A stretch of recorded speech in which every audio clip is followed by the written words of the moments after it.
It's important to properly dispose of unwanted medication or sharps. MedProject offers free and convenient disposal options near you. To learn more, call 844-MED-PROJECT or visit medproject.org. Well, thanks for joining me. This is awesome that I'm changing it up a bit as we go into 2023. Basically, I've been interviewing musicians, just more artists of that. Occasionally, somebody a little bit different, but you're still in that world because you are an entertainment attorney. So tell us all about that and what is exactly an entertainment attorney? So an entertainment attorney is, I would describe it as a practice of law that intersects with art, business, law, and in Georgia, sometimes that also includes politics. So, I serve as a counselor of sorts to people who are trying to make their art their livelihood. A lot of people are free to do art as a hobby. It's something we all start out doing as children, but for some people, art becomes more than just, a distraction or a hobby, or even just, something that they've taken on, to bring personal enjoyment. It becomes a way for them to make money. And that's a very important distinction between people who do art casually and people who do it professionally. And for people who choose to do it professionally, they have to deal with all sorts of different legal considerations when it comes to their to the work that they are trying to do, not least of all being able to interpret and apply U.S. copyright law. And so you can consider me an entertainment attorney, a copyright attorney, or an intellectual property attorney, for which copyright is one of the forms of IP. Cool. How did you get here? How did you end up becoming an entertainment attorney? You started in paralegal work? Yes, I was a paralegal for 2 years before I decided that the legal profession was right for me. So from that point, I decided to explore going to law school. But my paralegal experience had absolutely nothing to do with arts and entertainment. I was working as an immigration paralegal, helping foreign nationals who have a work visa to work here in the United States. My services came at the point at which they had been in the U.S. for long enough, in some cases, 7 years or longer, where they became eligible to apply for permanent residency. So that they were kind of in that period in between being a foreigner and a U.S. citizen. There was kind of a step in between called a permanent resident. Other people know that as a green card. Yeah. Which was, has really grown over the years. I've been here over 3.5 decades, and I never thought I would see just the amount of that kind of work. It's just been exploding. So you found something, that was very active and lucrative in that arena, but you definitely moved on from that and became an associate. Yeah, when I had the opportunity to go to law school, everybody needs a why. It's not just the what, but the why. So why did I go to law school? Why did I want to become an attorney? Well, the cute answer I give everyone is that I have the heart of an artist, Bob, but I have none of the talent. I tried my hand at piano as a child. It just never got beyond the basics. Meanwhile, one of my favorite places to go in Atlanta is the High Museum, because I could just look at and be surrounded by art and music and film all day long. Stage performances like that. That is what gives me the spice of life. And so I thought about ways that I could participate in the arts industry and give back to the community that has impacted my life and livelihood so much throughout my time on this earth, that I started thinking, well, what else could I do? What is the next hardest thing next to being an artist? And I thought, well, I've always made good grades in school. I'm a good test taker. I will sacrifice myself to the law school gods just so I can come out with that degree and be an advocate for the people I love, which are the people who help create art and music.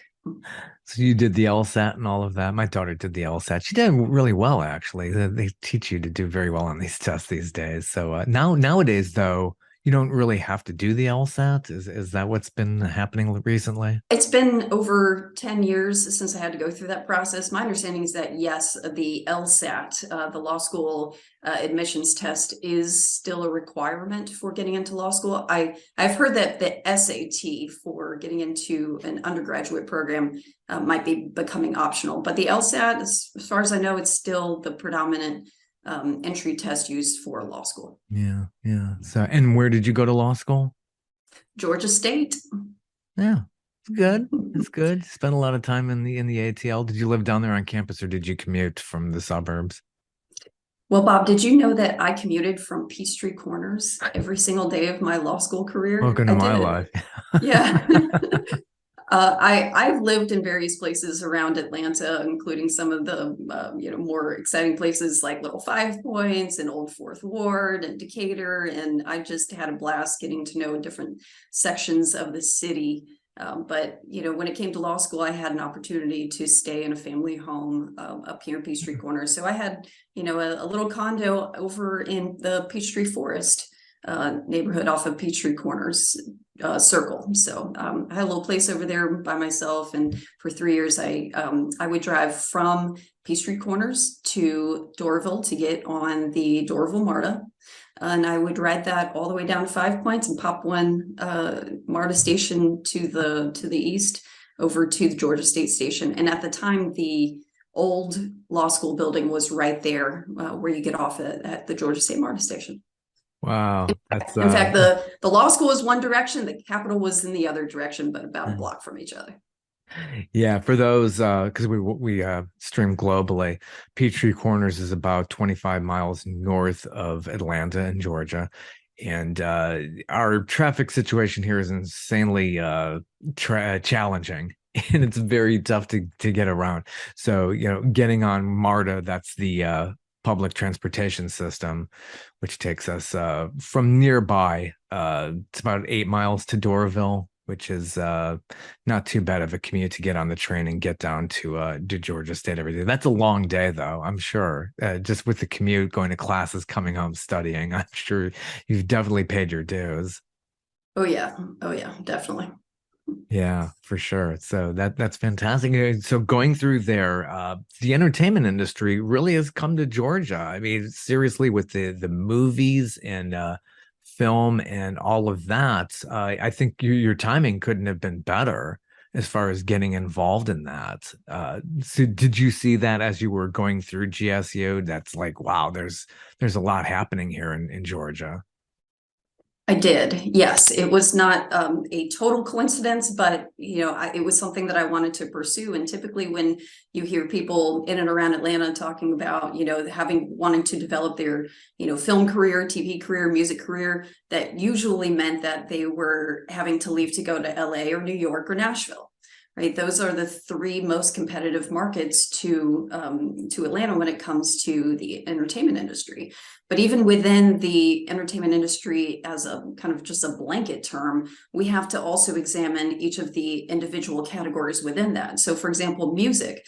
Music is an interesting industry here in Georgia because so much music globally, pop music around the world, is influenced by Atlanta. We have so much musical talent here. You could take, any week on the top 100 Billboard charts and find Georgians on that list. I mean, one of my favorite branding mechanisms is the company here in Atlanta that makes t-shirts that says Atlanta influences everything. And because I truly believe that is a sentiment that we all can all recognize, kind of like when I was in high school doing German exchange student programs in a small town outside of Munich. Those folks down there were so excited to hear I was from Atlanta because they were big fans of Outkast. I mean, we're talking like the late 90s. Right. The word of Atlanta being a music powerhouse was already solidified before I even became an undergraduate at the University of Georgia. And so music has really always been part of the fabric of Georgia. I mean, you could go back, 100 years and find absolute music legends, whether it's Ray Charles or, Little Richard. I mean, the history is rich there. But what's new And what really came about as a result of a policy change here in Georgia was the explosion of the film and television industry, which has become an enormous manufacturing industry here in Georgia. We have the means by which to manufacture films. They're still funded by sources that can come from really anywhere, but a large part of that comes from California. But the piecing together of the film is what we can be really proud of here in Georgia. That is just creating hundreds of thousands of jobs, and in my opinion, really elevating the quality of life here in Georgia. Yeah, it makes sense though to shoot movies here. It's just as good as California. We got the mountains and the water and the Piedmont and all the flatlands. It's so geographically diverse, just like California, but way more affordable, I would think. And that probably won't remain that way forever, as you're probably seeing as you deal with this industry. So when did you become a solo practitioner? How far out of school did that happen for you? Almost immediately, Bob. Well, great. um, Yeah. That's uh, you pass the bar like almost immediately. I know that's not an easy thing to do. if you go to the right law school and you pay attention, it's doable. And Yeah. Georgia State University, small plug, they have one of the most consistently high bar passage rates for first-time test takers. So yeah, I got through that, not unscathed, but got through it. I worked for another entertainment attorney here in Atlanta, somebody who had decades of experience, who at the time this gentleman had started his own law practice, and I was his first hire. So he was a solo, and I got to help him build his practice and learn from him. Really, the most important thing that working under another attorney for a short time did was, help me navigate the ethical challenges that being a lawyer sometimes presents.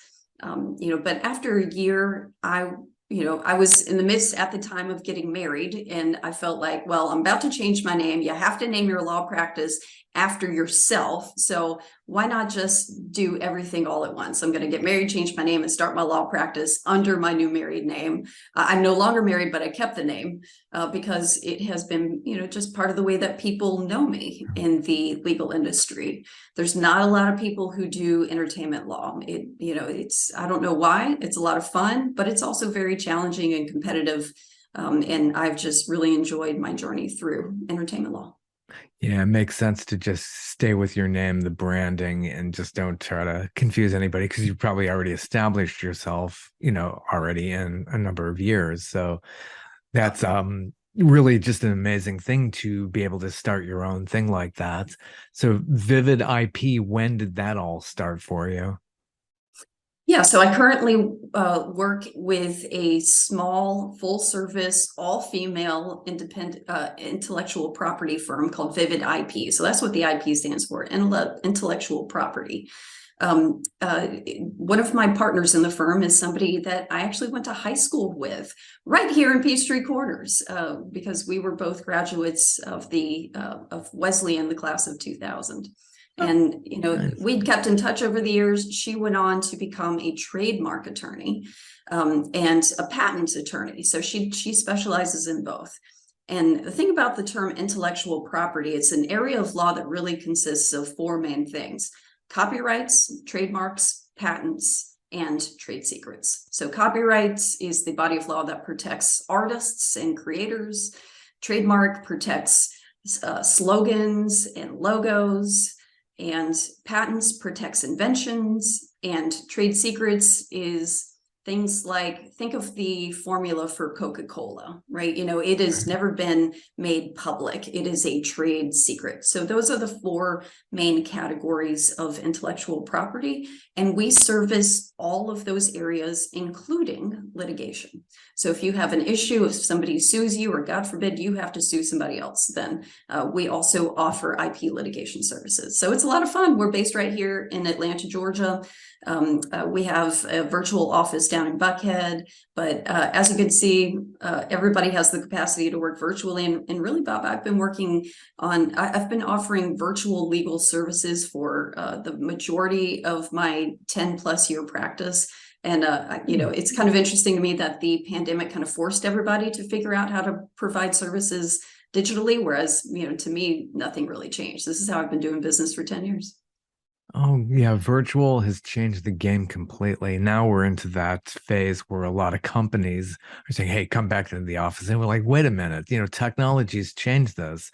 We're so much more efficient by being remote. We don't have to be on the road and causing more pollution. So, yeah, why not? So, do you have a brick and mortar office here in the Peachtree Corners area, or you're just totally from home? I try not to use my home address on any business listings, so I do have a virtual office over at Atlanta Tech Park. And Okay. those who are local to Peachtree Corners know that that's a major center of community building for Peachtree Corners, where we have a lot of events. And so I collect my mail there. And, when I do need to meet with somebody in person, which is pretty rare, we do have a safe place where we can go and do that. Oh, that works out fantastic. Yeah. Tech Park is very interesting and it's going through a lot of transformation. It was built many, many years ago by Paul Duke. That was his vision. And that was the whole idea, was to have live, work, play. And this was way before that was even a cool term. So that was had been going on for years. Now they are totally redeveloping that. So Tech Park is just it's a great idea, but it needs to be seriously updated. But yeah, it's so doing the work that you do, you got an amazing website. And where can we find that? Thank you. Yes, my current firm is Vivid IP, so you can find us at vividip.com. I've got social media channels all over the place, and if anybody really wants to interact with me right now, I'm on a big TikTok kick. I think it's one of the most powerful communication tools that has ever been invented. So yeah, I can easily be found. My name is Beth Moore, which is like the female version of John Smith. So I use my middle initial to help people find me. So if you just Google Beth B is my middle initial, Beth B Moore. It's also my motto in life is to always be more. Oh, that's really nice. How busy are you all? I mean, what kind of clients do you have these days? And have you had in your roster all this time?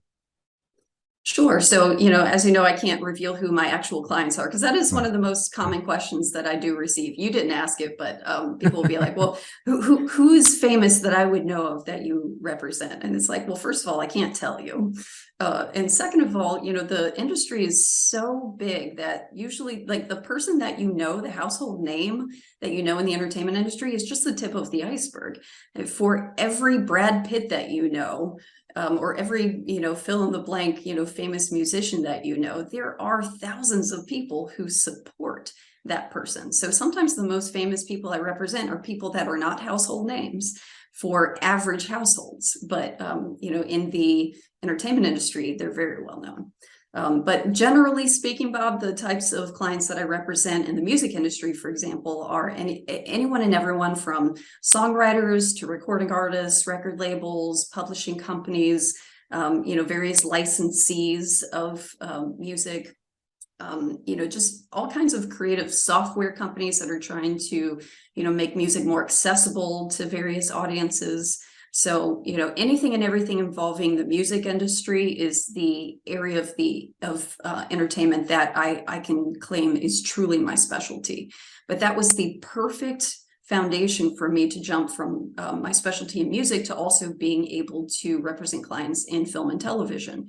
If you know the basics of music, you can transition into film and TV, but the reverse is not necessarily true. Just because you know film and TV does not mean you know anything about the music industry, because it's really just that complicated. Listening and consuming and purchasing music, very easy, very enjoyable. Working in music and understanding the complexities of music law and structures and hierarchies and the life cycle of a dollar music is incredibly complex. But once you've got the music down, film and TV is pretty accessible at that point. So I've been focusing on building that side of my practice a lot more. So, film and TV, they have differences, between them as well, but lumping them together, I represent everyone from screenwriters to film producers to directors to on-screen talent.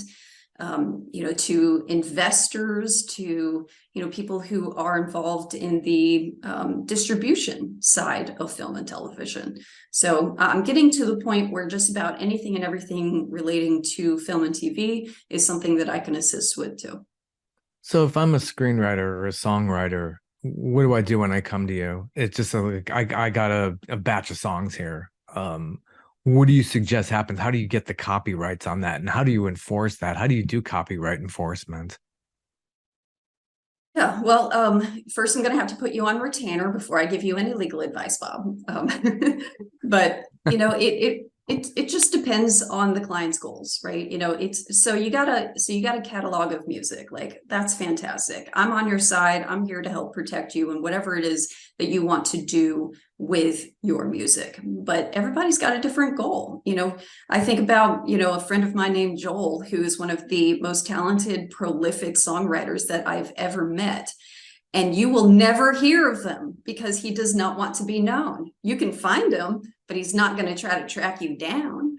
And so, and I spent years begging him to make his music, more well known to folks by actively trying to promote it. And he just says, no, if people want me, they'll find me. So, number one is to listen to what the client's goals are, and, I won't lie, most people want to hit it big, that could mean financial security. It could mean that they have achieved some level of notoriety that they want to be famous. Some people are really just very passionate about their art and just want to keep doing that and find a way to make a living so that they can keep doing it. So, when it comes to some of the services that I provide, I would describe them as the 3 C's. I provide the 3 C's. And that is services relating to copyrights.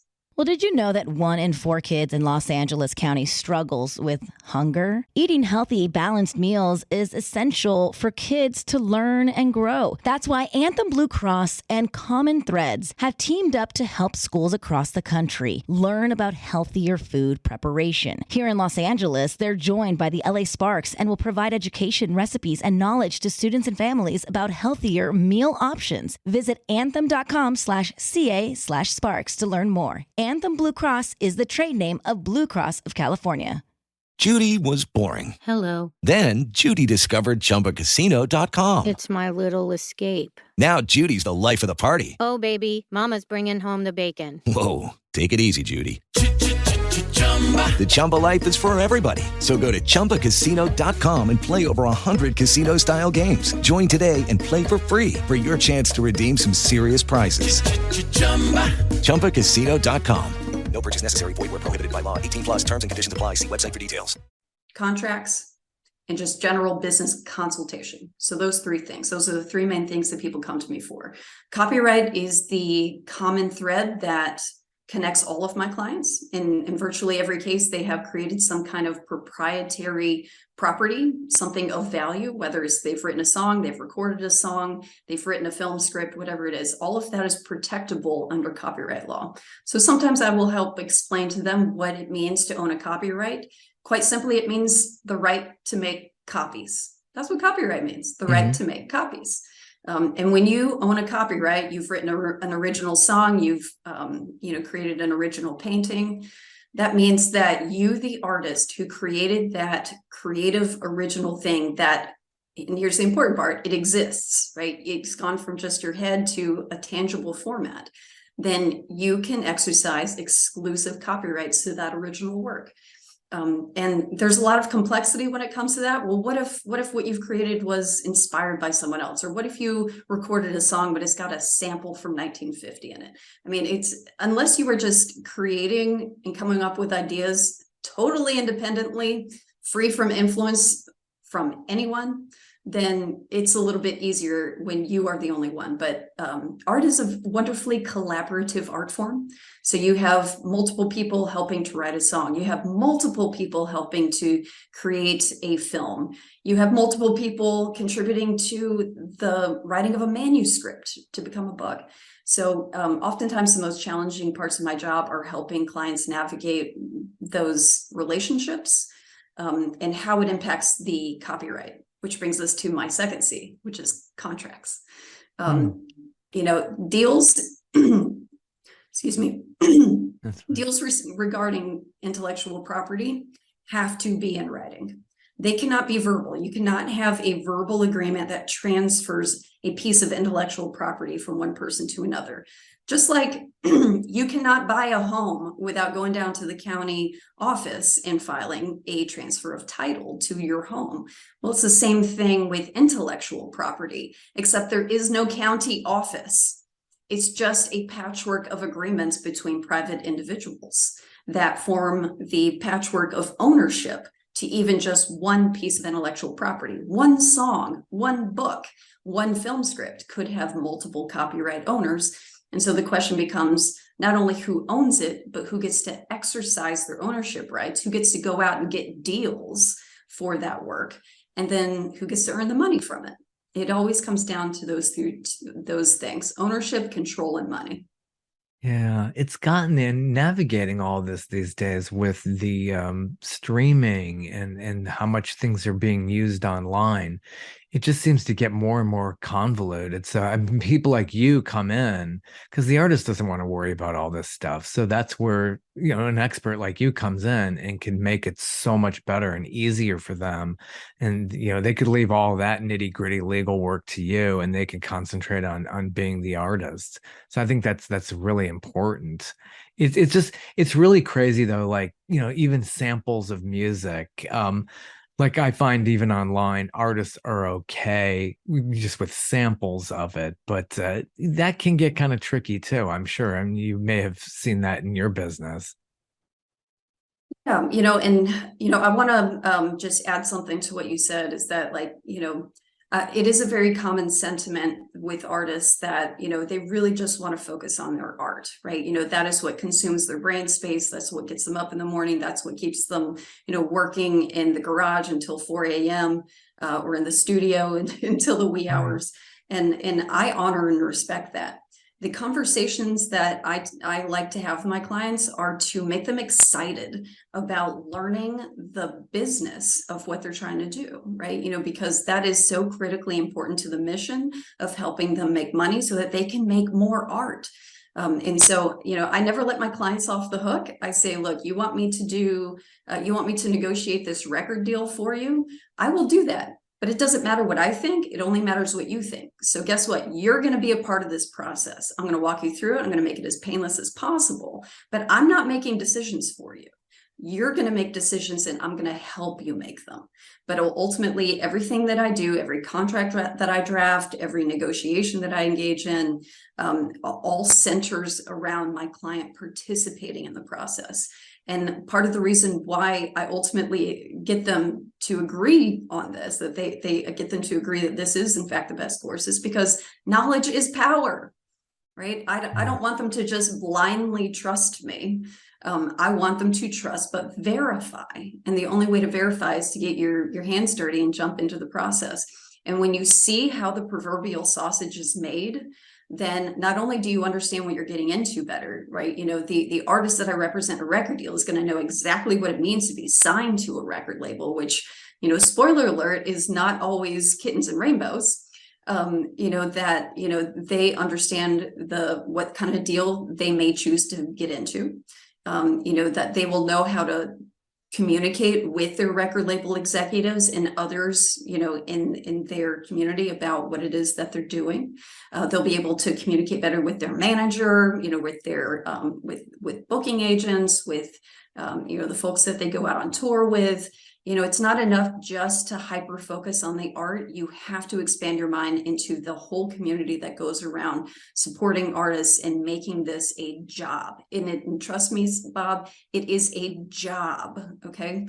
I think some people do go through this process and finally realize, look, I'm much better when I'm just doing art as a hobby. I can't handle the pressure cooker of this being a job where multiple people's interests are at stake. And they kind of crumble under the pressure. And guess what? That's okay too. We all have to explore and find where our boundaries are. But for the people who have the stomach to not only master the art, but also the business, and in my opinion, the business and law are directly intertwined, then those people at least have a shot at making it in a very, very competitive industry. Yeah, I've heard all these horror stories about very successful artists who went through so much and lost a lot of money. Hard to believe because they wound up being so wealthy. But when they signed on when they were young and naive, and managers or people would be taking off with their money, they only wish they would probably have had somebody like you to protect them and thrive and not have to go through all that stress. And like you said, some people just can crumble under that pressure. And that's totally understandable. Yeah, you have perfectly described one of my main motivators in wanting to work as a lawyer in arts and entertainment. My mentor many years ago told me, he recalls this event better than I do. But there was a time when Oprah was interviewing Toni Braxton, who is, an Atlanta native, right? Like we're very proud of Toni Braxton. She was, the pop hit R&B queen of the 1990s. And she was just on top of the world. Everybody knew her, she was the new girl. She was on every radio station, not just the R&B, but the pop and other types of stations. And by the time Oprah came around to interviewing her, she was already in bankruptcy proceedings in the height of her popularity. And the way that my mentor would describe that interview is he said, Oprah basically looked at her and said, was looking around her nice house, nice furniture, big house, fine dining. And she's like, Toni, like, what happened? Like, you have all of this success and yet you were declaring bankruptcy. Like, what went wrong? And do you know what her answer was? She said that she signed a bad contract and nobody had explained to her why it was so bad. Yeah. And that resonates so much with me because I have seen it happen. Even when I warn my clients that, like, look, this little $5,000 they're waving in front of your face right now, it's going to be gone like that. And then what? When's your next paycheck going to come? How are you going to pay your bills? How are you going to support your family? Nothing moves quickly in the entertainment industry quite like that, especially not the money. And so, that was just a perfect example of how important it is to not only focus on the art, but also the business, make sure that you have a good lawyer, ask all the questions, all right? There's never a stupid question. I want my clients to understand absolutely everything. And I try to do my best job to identify what may be important, not just from a business and legal perspective, but also from an artistic perspective. Things like, well, are you willing to give up creative control to the record label if you sign this deal? I take those considerations very, very seriously.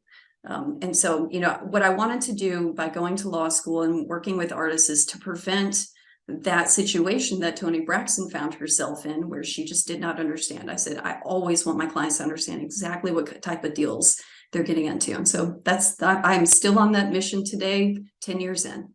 Motivated by Toni Braxton. Yeah, you would think a household name, which is basically, especially here in Atlanta, would have those kind of problems in dealing with bankruptcy. Hopefully better times after that, I hope for her. But she's been through a lot too, I'm sure.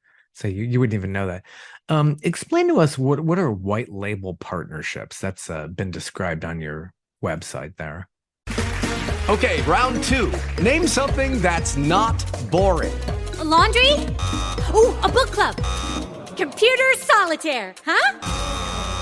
Ah, sorry, we were looking for Chumba Casino. That's right, ChumbaCasino.com has over 100 casino-style games. Join today and play for free for your chance to redeem some serious prizes. ChumbaCasino.com. No purchase necessary. Void where prohibited by law. 18+ terms and conditions apply. See website for details. Yeah, well, thank you. I can't believe you found that. Most people don't know that we do that type of work. But yes, that was something that I proposed when I started with Vivid IP, was that we offer white label services. What that means is that other law firms could, if they wanted to, offer IP and entertainment legal services to their clients, when in reality, we have a deal where I would service those clients. I don't work for that firm, but I'm affiliated with them in such a way that I provide them the support to navigate, their entertainment needs with their clients. That way they don't have to build out their own team. They don't have to do their own hiring, but they can advertise as offering that service because they do. They just outsource it to someone like me. So that's a white label service, kind of similar to how you can go to Walmart and buy the Walmart brand ketchup, but really it's Hunt's or Heinz. We offer the same thing. Then you do it all, patent all the way through intellectual property. So people hear the word lawyer, they probably think you head into the courtroom all the time and deal with the judges. That's like, you're basically you're all about intellectual property. This isn't like a Perry Mason kind of thing. Yes. Oh my God. Thank you for saying that. Yeah. I tell people I am allergic to courthouses. I do not like conflicts. I do not like fights. I like to make deals. And, that's easier said than done, especially when you're dealing with, the entertainment industry. You tend to deal with a lot of very powerful egos. Right. And that's okay. I have no problem navigating that. That makes the deal making process just that much more challenging. It's kind of the uncertainty of it. A lot of the success of the entertainment industry just hinges on, popular trends that nobody can control. But I'm here for all of it. Yeah, yeah. But you saw plenty of egos and confrontation within the world of politics, which you have been in. I'm sure the big question is, are you going to get back into it? Are you going to run again? I saw Carolyn Bordeaux, who was a U.S. House representative here in Georgia's 7th District. First thing that came out of everybody's mouth is because she's finished up her term and is back here. But yeah, the first thing is, are you going to run again? Are you going to run again? It's like, I don't know. It's like either you have that addiction, you want to get back into it, or it's like, nah, it's just like, I don't have the stomach for this anymore. I got to keep moving on. Well, I appreciate the question every time somebody asks of it. So, for your viewers who may not know me, I served as a state house representative in Georgia for 4 years, representing the Peachtree Corners area. And it was just one of the biggest blessings of my life. The personal transformation I went through by stepping up to run for office and then serving out that obligation for 4 years, is just one of the major chapters in the book of my life. And so to anybody out there listening who may have supported me, voted for me, even just, spread word about me and my candidacy, there's just no way that I can thank you or pay you back for that. It just meant so much to me. But at the time, I was, several years into my entertainment law practice. I was happy as a clam, just, building my private life and professional life and, just traveling and, spending time with friends. I managed a band for 3 years. I mean, life was pretty fun and exciting for me.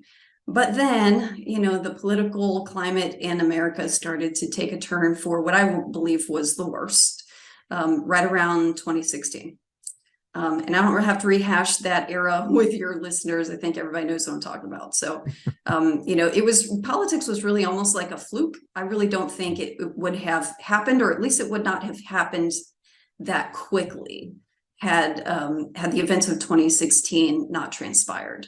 But it ignited something within me that was palpable, that just took over and led the way. And, I kind of just, let the universe lead. It meant that I was able to flip a suburban state house seat, not the one in Congress. That was Carolyn Bordeaux, but right here in Georgia at the Gold Dome in downtown Atlanta, I flipped a seat from Republican to Democrat. And dutifully served both my first term as a new legislator and my second term when I was reelected by the people of House District 95. And then redistricting happened. And, there's a lot of complication when it comes to political redistricting, which happens after every census. But I'm sure your listeners have better things to do. Suffice it to say, my term is over. I would gladly serve again if the need and the opportunity arose again. But at the moment, Bob, I am enjoying being able to focus again on my personal life, my professional life, and go back to the thing that my original passion, the thing that originally drove my day to day, which is being an entertainment attorney representing artists, creators, and investors in the entertainment industry. Yeah, so true. It's very well said. It's very understandable. Politics has become even a bigger circus in the last couple of years. So you got to be tough. I always liken that to somebody who's sitting at the dunk tank and somebody's ready to just dunk them at any moment, no matter where you are serving in politics. It's like, that's what you are. You're in public service, and you become that, that cultural, you could become a cultural piñata in a way. So it's really understandable. And it sounds like, you're on an incredible path. Just to give a mention, who are your brand champions that you work with in your group? Oh, at Vivid IP? Yeah, Vivid IP. And where does the name Vivid obviously means, oh, you're very clear, I suppose. Is that where that name kind of came from? What are the origins of all that? Vivid IP was a brand name that was created before my arrival, but I agree. I love it. In fact, even my card tag is a vanity plate that says Vivid. I just think it is just just kind of the perfect encapsulation of who we are and who we work with and what we strive for, which is being vivid in the way that we serve. We're very clear. We're very easy to work with. All of our processes are digitized, so we make it as easy as possible for people to be able to reach out, find out if we can service them, what we can do for them, and how much it's going to cost. Right? We're a small business too, and just about every business that we serve is also a small business. We also represent multi-billion-dollar companies, so really anybody and everybody in between.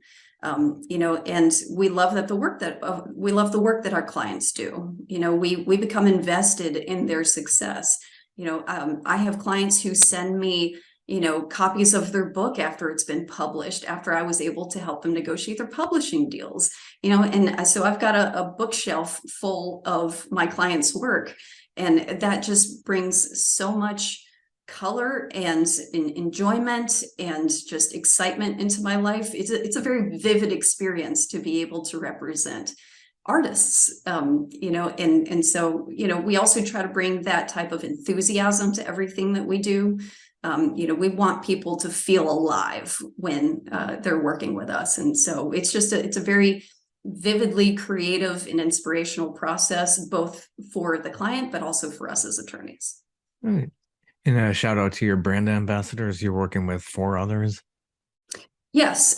So we sometimes have, a rotating list of talent, based on people's position in life. But the main leader, the head honcho of Vivid IP is Marcy Sperry, who has a big law background in IP litigation. That means that she used to work for the big dogs. But like me, she prefers small practices. And so we're having a lot of fun, just working in a boutique intellectual firm together. And also Alex Aaron is my high school classmate from Wesleyan, who specializes, she heads up both the patent division and the trademark division of Vivid IP. We also have Melissa Castro, who is our youngest attorney. We picked her up as a recent graduate a couple of years ago, and she is our litigation powerhouse. That woman knows how to write a compelling answering complaint, both in state court and federal.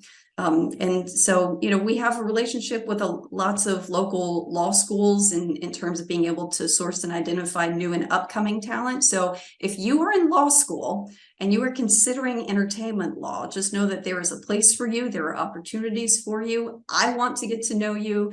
And it's an area of law that definitely needs more good, dedicated, talented lawyers to be able to bridge that gap between art, law, business, and sometimes politics. Yeah, it's a growing thing here. If you're into law and you're looking for a field or a specialty, entertainment here in Georgia is just a wonderful thing. It's just, you got the opportunity here. So it's great that you're there. You look like you got a really great group of people. They're serious professionals who are there to help with the artistic community. So yeah, that's very much appreciated. And right here, in very growing Peachtree Corners, Georgia, which became a city over 10 years ago. Now it's almost 11 or 12 now. It's just very, very growing here on the north side. And we're attracting a lot more younger people here to this area. And it's growing by leaps and bounds. So definitely come to Peachtree. I'll do this for the CVB or whoever. Come to Peachtree Corners. It's a wonderful place to visit. And my podcast name is kind of based on that, but I've been using that for years here. I've been here for ages. Nice.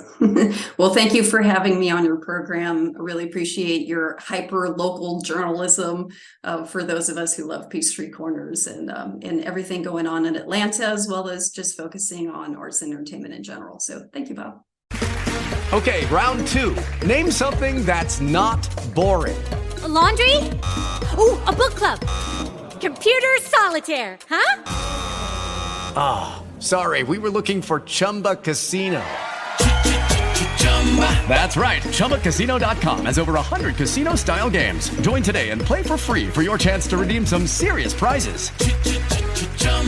ChumbaCasino.com. No purchase necessary. Void where prohibited by law. 18+ terms and conditions apply. See website for details.